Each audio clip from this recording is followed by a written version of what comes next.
there. Good. Yep. I know, yeah. Let's not wait too long. Hi. Hello. How are you? How are I'm fine. How are you? I'm good. You just got back from holiday, haven't you? I've been training camp that Training was camp. turning into a rehab camp. Oh, okay. Yeah, 12 weeks now since I Well, broke they're my talking. ankle. I don't know. I can't interrupt them while they're talking. Come on, you can come in the middle. Well, you've interrupted Hi, now. I'm here. Cut. Who invited her?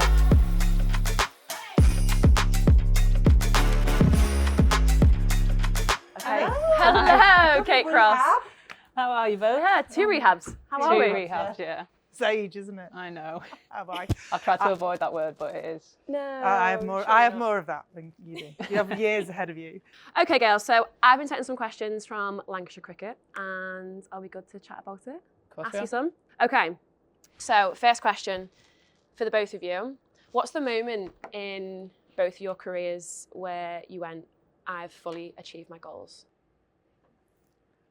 Don't know. Because I think that's the point before you decide you're not going to go anymore. I was going to say, I don't think I've got there yet. I'm not sure I've decided I've got there yet. Yeah. I think that's all part of what I've got to find out. Yeah. Hopefully, well, I don't know if it's hopefully soon, because that means like, oh yeah, I've done everything now. I'm going to kick back and not do anything else. So no, I think, and I've spoken to other athletes, I don't know about you, they say you're a long time retired, and knowing that you could still do more or achieve more or be better in yourself. Personal best performance is always the thing that you focus on, or certainly I have. Being better than you were yesterday as an athlete, and achieving your own personal best, being the best version of yourself. So yeah, when you find that out, maybe that's the time you start thinking about the end. I feel like there's definitely things I've wanted to achieve that I have Yeah. achieved. Like mini goals. Yeah. Would you say like you have mini goals as an athlete? Yeah, So- I think you have to, because otherwise the picture's too big. I think you have to break things down. And especially I think for me, having a bit of a split career, like kind of with Lancashire and then also with England, then there's things that I still want to achieve with England. There's still things I want to achieve with Lancashire. So I think that motivation is what keeps you going as an athlete, and probably what makes it really difficult to retire, because there's always something around the corner. There's always something that you want to or think you can achieve. So yeah, I definitely wouldn't say that I've achieved probably half the things I want to though. That's exciting though. The dial can always keep on moving for the both of you. Yeah, I think there's things I've achieved and never anticipated. Like I never imagined I'd ever be a cyclist when I was a little girl. So I think you go into different parts of your career and new opportunities, and you take them with, 2 hands, or in my case 1, and just try and do the very best that you can. What the other things in cycling, that every cycle race, every road race is on a different course. So knowing what the course is going to be, for example, like last year at the Worlds, it was a really hilly, it was the hilliest course we'd had with the longest climb in the road race. It was the longest time trial we'd had. And that was the sort of race I'd always waited for and was living for. And it makes you think, oh, well, if they're going to give us that sort of course, what might they do next time? And it makes you excited to see what the opportunities might be. So yeah, there's loads of things that I've achieved that I never anticipated or never dreamed of. I feel really fortunate for those. And then there are other things you're waiting to see. Oh, but where might we race next time? Still got loads of time left. Hopefully. Oh, yeah. Yeah. I love that the first question you've asked, we've both gone, I don't know. That's a good start. That's all right. That's fine. But We've I got a lot also of time. think a lot of people think that athletes have got it all worked out, Yeah. that they know exactly what they're doing. And we know what we're doing day to day. We know the foundations that you need to be a strong athlete, to look after yourself as best you can, or you have mishaps, as we've both had in the last winter. But you have a kind of a way of working, kind of a operational principles, if you like, of being the best athlete you can be, of getting enough sleep, eating the right things, planning your logistics around recovery training from travel days, and all the different things that you have to do. We have certain things worked out, but we don't have everything worked out, and I think that's okay. What are the biggest changes that you've both found since being in women's sport? Well, for me, it's definitely going from an analog age into a digital age. My first international call-up was in 1992. So were you born? Just, yeah. Just. I was 91. I was like, hang on a minute, I've got to do the maths here. I wasn't there yet, but that's okay. Yeah. So- This is No, why come back. this is why you have to Only be the by a winter year. here. Only by a year. And so learning how to promote yourself twice, if you like, because when you were trying to promote yourself, get sponsorship, move up in the world outside of your sporting achievements. You had to write letters, like snail mail letters. The internet hadn't been invented. You had to put pen to paper. Not everyone had a computer at home. Not everyone had a printer at home. That might sound daft. You couldn't print something directly from your phone. There was no such thing as wireless. Everything was cabled. So having to learn how to promote yourself twice, and then learning how to utilize the digital age as an older athlete, those have been the biggest changes for me, apart from the sort of sporting things. But you have to be able to get that to be able to settle on the sports field, I think. So do you feel like you've had to promote yourself? You really feel like you have to promote yourself twice? You've had to learn how to promote, learn how to do that, learn how to move forward with a career. Because in sport, you never know how long your career is going to last. So knowing that you've got something to fall back on is always really important. Doing something alongside your sporting career, I think Kate and I both do that and always have, so that you aren't just reliant on one thing. Because if it gets taken away from you because you're injured or ill or something happens, you need to be able to continue to live and work. So for me, that's been the biggest difference, apart from obviously the crowds and the way that you can watch sport, obviously streaming platforms and those sorts of things. But as personally, having to, obviously very grateful that things like Facebook weren't around when I was at uni. But equally, you've kind of like gone through that learning process twice. I think on that, I think women's sport in particular in the last 10 years, or I've certainly been told that a lot of it is on us to promote ourselves, to have a following on social media so that we can promote games. I mean, this isn't now, obviously, this is where it has changed now, but certainly when I was early 20s, I was being told to make sure I had an Instagram page so that people could follow women's cricket, because the big bodies weren't necessarily doing it for us. So I feel like it, from a female athlete point of view, it was kind of on us to be the voice. And that's something that's changed massively now. The visibility is huge, and in my opinion, rightly so, because you see day to day what female athletes are going through and working hard at, and you want to put that on a stage so that people can watch it. But from my point of view, it's the professionalisation. Like when I was a kid, you couldn't be a professional female cricketer. It wasn't an option. I would watch the Olympics and see women on the telly, and that would be the only time I'd see really women doing sport, other than maybe Wimbledon for 2 weeks of the year. So yeah, the professionalisation and the visibility of it has been what's changed drastically from my point of view. Even starting my career here a long time ago now. I actually debuted when I was 13, which is frightening. It was 20 years ago. Oh my gosh. But that was a amateur sport then, and I didn't know that I could have this as my job, and it changed whilst I was still having cricket as a hobby. So it all sort of shifted whilst I was in it, like on the journey, if you understand what I mean. So but yeah, they're probably the two things that have changed the most in my time. Okay, so it's kind of similar, if you kind of rolling off that question. So England are coming to Emirates Old Trafford for the first time in 13 years? Yeah, 13 years, okay. So we've just been speaking about this, but where were you in your career at that time? I suppose 13 years ago. Trying to do some maths. Well, we're approaching the home games for me. Yeah. Right. London 2012. So that was just a huge moment, I think, for Olympic and Paralympic sport. And it started that opportunity for parasport to be better promoted. Sure. Still not a professional sport. I think tennis. So probably tennis was first, like it was for women. Tennis is the only professional sport you can do if you're a para-athlete. And so I feel really fortunate that home games gave me that chance to work in women's cycling as well, as part of the team pursuit squad. That helped me to sort of springboard, the qualification for the games helped me springboard my professional cycling career on the road.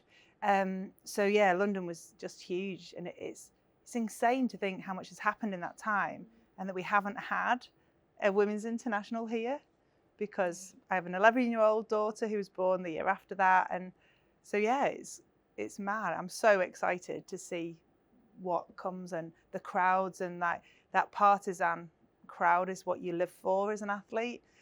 So England are going to be goosebumps here, and that's similar to how we felt in London in 2012. I'm excited. Kate Cross, what was I doing? So it was around 2012. So I made my debut in 2013, the winter of 2013. So I would have been aspiring to be in that team. And I remember I was really close friends with Sarah Taylor when she was in the squad, and she was up in Manchester. So I came and met her for a coffee before they played the game the next day. And I remember thinking how cool it was that the England girls got to play at Old Trafford, because at that point I'd not even represented Lancashire at Old Trafford. So this was like the holy grail. I'd not even The dream. not been out on the grass. It was like a bit forbidden.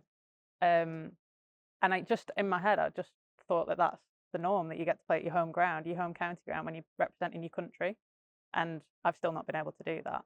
And realistically, probably still not going to be able to do that either, because I'm not aligned with T20 cricket. So it's probably unlikely that I'll be able to get to play in that game. But for the likes of Sophie, Lammy, Ellie, all the young girls aspiring to play for England, obviously Sophie's a dead set in that team. But, you know, for all those young girls now, I hope that that kind of shifts the narrative, and that we do get more cricket up here, and that this does become a hub for women's cricket, because I've had so many great memories here, and I'm reliant on Lancashire really for the career that I've had. So I want other girls to have that experience, but also be able to then almost take that into their England careers as well, and make sure that this is a place that England women come and play cricket and have success at. It feels really exciting for women's sport. It's like proper exciting. It feels like it's now, the focus has shifted onto women's sport finally. Well, and really it just feels has. this real big excitement and buzz around it. And it's the depth of that is being felt. So my daughter plays in an under 13 side, and What does your daughter do? she's a cricketer. Oh my God, I didn't She's playing- realise. That's amazing. Well, she's a dancer, but she's cricket, and she's playing in an under 13 side where they've had to split the league into two, because there's too many to do just one. And it was one league last year, and now it's two pools of teams, with like Stockport Georgians and Woodford and Langley and all of the local clubs coming, Marple I think, with Hayfield. So, and they've split it. I don't know who's in the other pool, but literally you're starting to feel that come all the way down. And you know, it gives me goosebumps to think that this is what wasn't possible when Kate started. Yeah. And they'll be able to come as a group, as a league even. They could all come together. I'm going to be making sure as a mum on the sideline, be like, we're not going to play that. You know, it's obviously not going to play that night. You're coming straight from school, you're coming to Old Trafford, because like you say, this is what they should be able to aspire to be able to do on a regular basis, regardless of who's touring. Well, by comparison, when I was 11, I was the only girl playing at a boys' club, and my local team was in Sheffield, the closest women's team that I could play for. So even in that short, I mean, it is a long amount of time, but in the grand scheme of things, and yeah, it's a short amount of time, and things have changed so quickly. And that's just so exciting that those girls can come and watch female athletes. Because again, I was watching Andrew Flintoff down here and Jimmy Anderson and people bowl. Like I was never able to watch females do what we do now. So I think it's going to be so great. And the tagline with women's sport is always that you can't be what you can't see. And if you're not exposing young girls to cricket or to netball or to whatever sport it might be, then they're never going to have the opportunity to know if they even want to give it a go. So, you know, this stadium is here to have people in it. It shouldn't matter whether it's men, women, disabilities, whoever should, you know, you should be able to get people watching sport here. And that's what, hopefully, when we break that record, come whatever date it is, I don't know, I should have probably checked that. But what's the date? July the 9th. July the 9th. Come July the 9th. Then 10,000 people we want to get, right? We want more than that. We want more than 10,000. Yeah, because we want to break the record. I think the record's just around 10,000. So, but this stadium holds 20,000 people, so we shouldn't just limit ourselves to 10,000 people because that's the record. So we want to sell it out. Yeah. Completely sell it out. Yeah, and set the standard for what women's sport should look like. Exactly. And this goes back to 13 years ago. We'd never had sold out crowds. Like I'd never competed in front of a sold out crowd at home until the games in London. So we do sport over here. Like we used to talk about the Australians, and I competed in front of 17,000 people in a swimming pool in the games in Sydney, and that was like a goosebump moment. I was really glad I'd gone to the pool the day before my first race, because I needed to see it, because I could never have imagined it. I was 22 or 23, I think, and it was just like, wow, this many people in a swimming pool, that's insane. And that's what we need to become the norm, that those full houses are not seen as something that you might or you might not get. It's just something that's there because people enjoy watching great sport, enjoy watching great cricket. I know we spoke about this a little bit earlier about women's sport finally getting the recognition it deserves. And with it getting the recognition it deserves, do you think there's still a long way to go with where we're at now? Well, unfortunately, we still don't get the level of coverage. So globally, sport is worth X trillion, but the percentage of that that's allocated to women's sport is still the same percentage. So it's all grown, and women's sport's got more, but percentage-wise, it's not any different. And that's the problem. And some sports have moved on further than others, but when you put them all together, it's not increased sufficiently. So there's a lot of work to do. That's why we are promoting the way we are for the Lancashire team here now, the Tier 1 system that we have in England, now that we have the international game here on the 9th of July. That's why it's so important that in cricket we do what we do. That's why it's so important that we do what we do in an Olympic and Paralympic sport. That's what's happening over at the other side of Old Trafford with the women's team. That's why each of us who own a little part of it, it's our role to make sure that we continue to lift, because column inches still isn't there, and the amount of airtime still isn't there. And this is a pivotal moment, like every opportunity that we get to promote women's sport, especially in cricket, because it's going to be in the Olympics in 2028. That's so crucial. And I think Paris was the first time the Olympic Games had a 50-50 male-female split, which was crazy to think it got to 2024 before that was the case. But that's one of the measures that shows us that we're still not quite there. And also, there were no females in the top 100 earners in the world last year, which is another example of why we're not quite where we need to be. So it has improved and the opportunities are absolutely there. But when you zoom out and look at it from a global perspective, we still need to keep doing what we're doing and keep working really hard. And we need those male allies as well. And we know the names of them, and we need to have way more of them to be able to help bring our daughters and our nieces with us on this journey. Yeah, I mean, I know. I can't really add much more I know to that, that. to be fair, but I also think that it's people's perceptions of women's sport that's changing.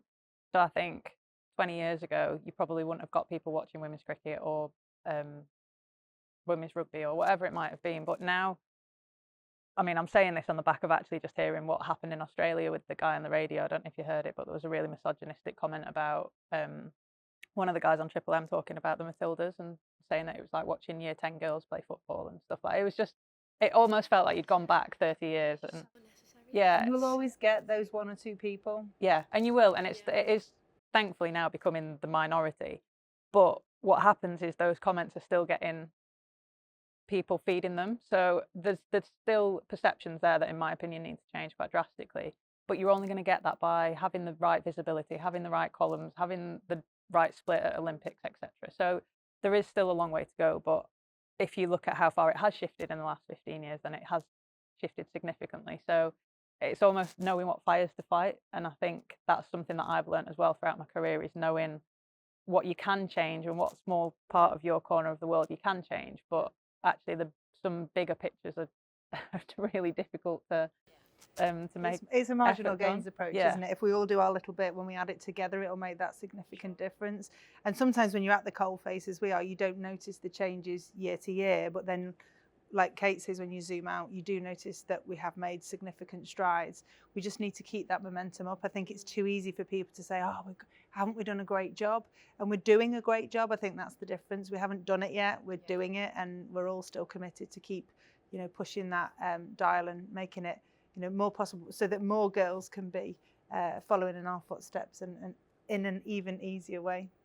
I think when we get to a point where we've got a women's game here and we don't have to have this conversation about how do we break a record, that's when you've nailed it. But we're still having those conversations, and things are happening for the first time, or for the first time in 13 years, or whatever it might be. So there's still, things that you kind of want to push it along and boot it down the road quicker. But like I said, you have to know which fires to fight and when to do it. So both the careers, very successful women in sport. If you could relive one of your moments in your career again, one of the moments that you would deem to be like, that was just such a success, what moment would it be? Can I pick it all? All right, That's a great career. If you're picking it all, that's great. I'd love to pick. So as a swimmer, I really enjoyed, I think back to being 14-year-old in Barcelona. I'd probably redo the jump onto the podium so I didn't nearly knock over the Queen of Spain. That would be a good day to redo, but kind of edit. I'd love to be able to do something before I had kids and relive that opportunity in London in a home crowd. But then Paris, where Louisa and Charlie were both there together, and I beat a 19-year-old, that final sprint in the road race. I'd absolutely, well, I do relive that regularly because I Yeah. just still pinch myself to think that last year went the way it went. So I've chosen 3 because I'm That's greedy. right. Let's do 3. Go on. Oh, I'm not 1 having to 3. 3. 1 to 3, I can't Kate have Frost. 3. I've not got kids, so I don't need to take any kids back or bring my age up or whatever. I think one of them would be my test debut, which was back in 2014. And I only say that because it wasn't really covered. It was on a live stream, so it wasn't really televised. I don't really have much footage from it. There's a couple of photos, but I wish I could kind of relive those 4 days because I at that time was pretty much an amateur athlete. We'd just gone into professionalisation, I think, a month or 2 after that series. So how I got through 4 days of cricket, having never played more than 1 day of cricket before, was quite interesting. My body was quite sore after it. Imagine. But then I'm probably going to say the Ashes in 2023 as well, and when I batted at Bristol. So it's very, very, very rare that I get to win a game of cricket for my country with a bat in hand. And I wish I could just bottle up how I felt that day because it was just unbelievable. I've had a lot of scars from Australian games in the past, and to be able to walk off that pitch triumphant with bat in hand was pretty cool. So I wish I could relive that. Okay, so what would you say is in sport, in women's sport, is a common misconception that you wish could be like dispelled? There's a sense that women need to do less. Yeah. And so if it's based on time, so the reason the distance is less is because you're going to take about the same amount of time. But in the swimming pool, the women don't do 90 metres front crawl because it's roughly the same amount of time as when the men do 100. So I really struggle with why other races have to be different. And we've started to address this in cycling. They're still addressing this. So they finally moved the time trial on the track up to 1 kilometre to be the same as the men. But up until I stopped racing the track 3 years ago, we were still doing a 500 metre time trial to the men's kilometre. At the Paralympics last year, my time trial was 14 kilometres, the men was 28 kilometres. So we still have that issue that the women need to be doing less. And it isn't based on time because some of the men that were doing 28 kilometres were riding half as quickly as me. So that isn't a reason. That isn't the reason. So for me, it's that idea that women need to be doing less for some reason. We're not capable of doing the same. Who's making those decisions there? It's I mean, it's men, just men. men yeah. normally. It's Yeah. archaic. It's just been there. That's what it's been like. If you think that women weren't allowed to do the marathon till, was it 1984? They weren't doing the steeplechase on the track and field track until 1992. There's other events. I mean, they still do the heptathlon instead of the decathlon. Don't know whether that needs to change. That's something for the track and field athletes to kind of dig into. I know the women in tennis attempted to increase their sets to 5. They play 3 sets. But it's a regular issue that the women's race or the women's event is less. And I think that's something that needs to be addressed because it's not because we're not capable of racing at the same amount of time. And I was part of a campaign to bring back the women's Tour de France. It's still at 8 days. The women used to race alongside the men for 3 weeks until 1986, I think it was. So in lots of different sports, it's been dialed back at the convenience of men's sport, and we haven't quite shifted the dial to reclaim our space. And the argument with that is now there's money in the women's side of sport that they can fully concentrate on being an athlete, can't they? I imagine 20, 30 years ago, you're juggling a job, you're juggling motherhood, you're juggling all sorts and still trying to perform as an athlete. Whereas now you can have a job that is a professional sports person. So I feel like we had a few arguments like that, you know, women were having to take time off work to go and do an Ashes series. So that's why it could never be a 5-test match series like the men's is. But now we're fully professional athletes all the time. So we have that time in the calendar to go and do that. So I think tradition often is a really wonderful thing, but you still need to move with the sport. And I think that's sometimes what doesn't happen, especially with how quickly the women's game has moved. I think sometimes you don't we're playing catch up, rather than actually being proactive with everything.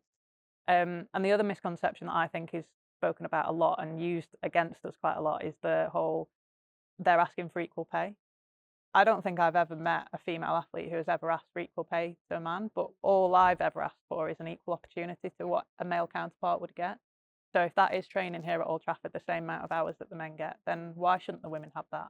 And I think we are very lucky here that we've promoted that brilliantly. And, you know, Lancashire worked really hard to make sure that women's cricket is at the forefront here. So that's just always been my argument, is that it's never been about equal pay, but it's all about the opportunity. And just because you're born male versus female shouldn't mean that you get more opportunities than who you sit next to in class who's a female. So that's always been one of my big arguments.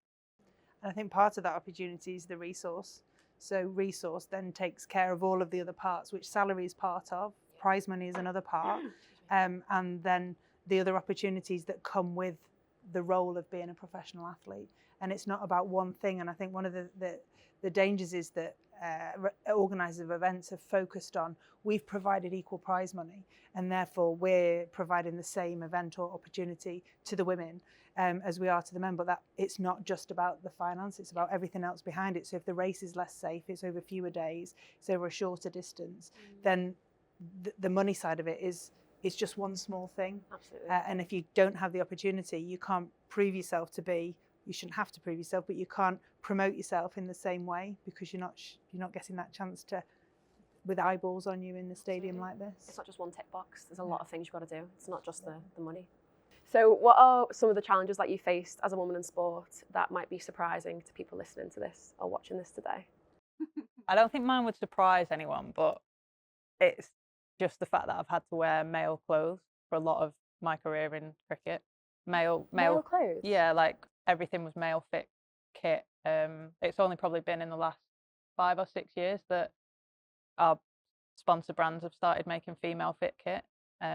Even like cricket pads, gloves, they're small men's sizes. Boots like as well, though, boots, as well. yeah. There's not really any female specifically. And some of them are not small enough. Not small, yeah, because There are our girls feet are sticking naturally. tissues in cricket boots to make them smaller. And it's 2025, and you think cricket is big enough and sports are big enough that you would think that we had our own.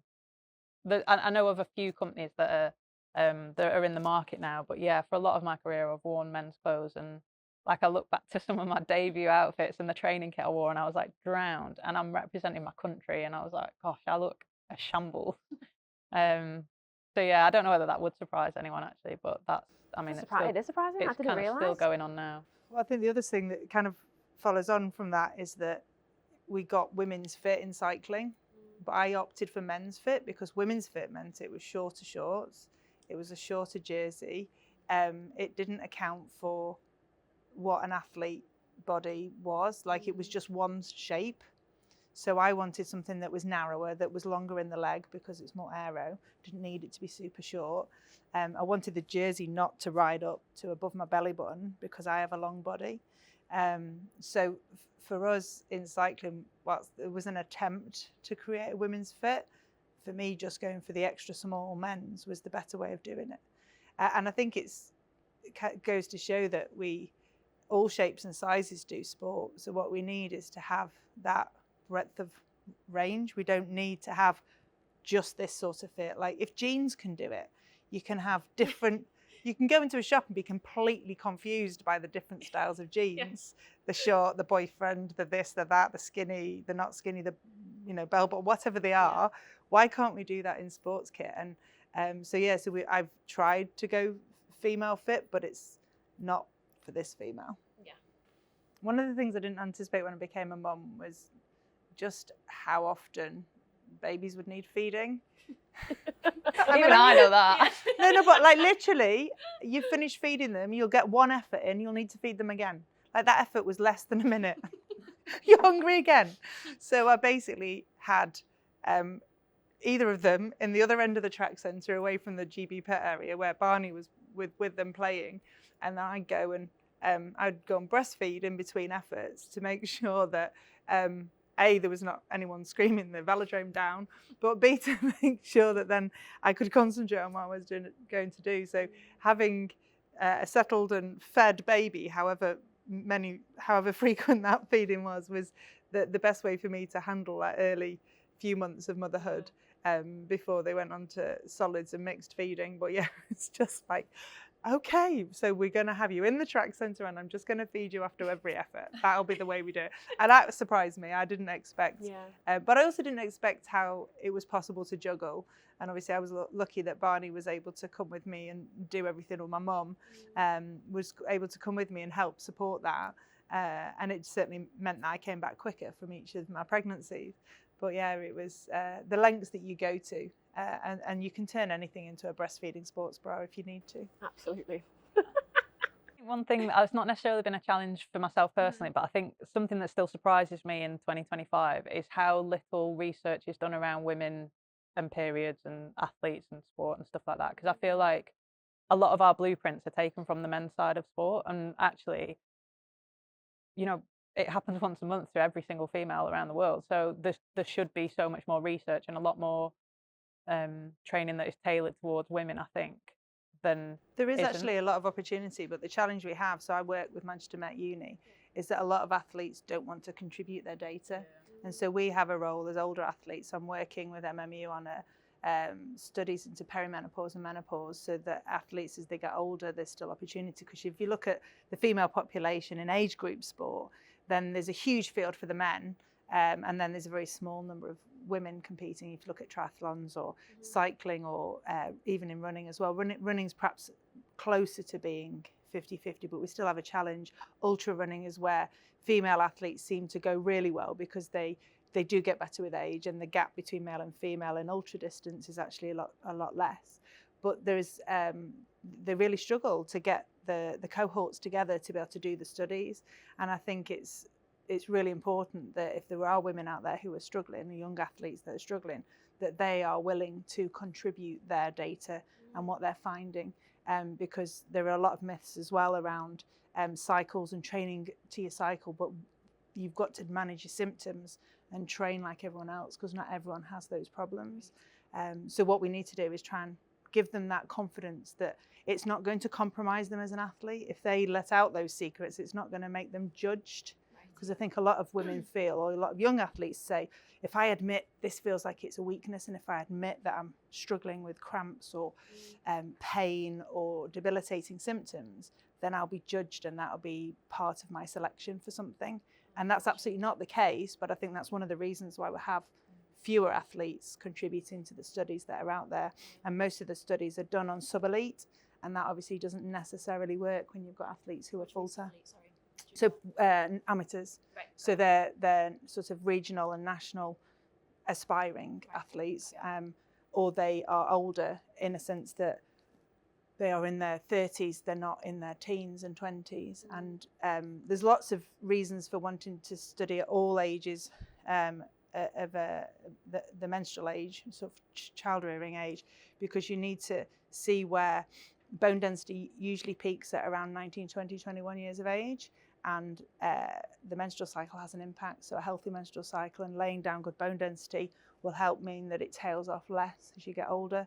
When you lose estrogen and progesterone, then in your 40s, that's where bone density can really plummet. So all of those things are kind of interlinked, and trying to make sure that we have enough of those younger athletes. But it goes back to that challenge, is if you can't see it, you can't be it. Yeah. They're not coming into the sport in the first place. There isn't enough of them to be able to study either. And then they have that, oh gosh, what if I'm judged kind of feeling. So there's lots of challenges. Yeah, it's the taboo though, isn't it? It's still the taboo within the country of that periods are just things to be quiet about and not have to, talk about. And if you're having trouble, there's absolutely lots of support that can be provided to make sure those symptoms don't impact your ability to train, because there's lots of people who have no symptoms at all and are being really successful, and that shouldn't be the case. And I've got friends in cycling who have, and also in canoeing, who have come back from really debilitating endometriosis and won gold medals. And they were told, oh, you'd never be able to do this, you'll never be able to do that. And I think there's a difference between kind of primary care medicine through the NHS route and then sports medicine, and the support that we can give people with more challenging conditions around the menstrual cycle to mean that that doesn't impact on their ability to perform as an athlete.